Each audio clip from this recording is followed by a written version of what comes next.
To turn on or turn off applying beeping sound notification vibrate in Samsung Galaxy S21, S21 Plus or S21 Ultra. Open settings, swipe up home screen to access the app screen, and then select settings.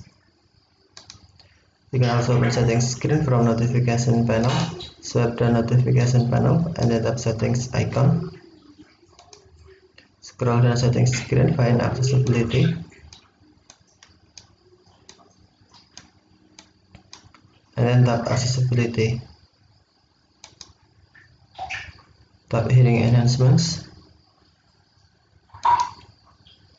And then select sound notifications. Tap settings. Tap sound notification are paused if you turn off sound notification, and if turned on, tap sound notifications are active. And then turn on live transcript and sound notifications. If off, tap sound notification switch until blue to turn on, and then scroll down. Tap appliance beeping. And then to turn on vibrate, tap vibrate switch until blue, or to turn off, tap vibrate switch until black or until white.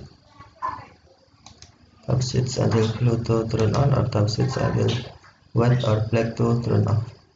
Okay, thank you for watching. Have a nice day.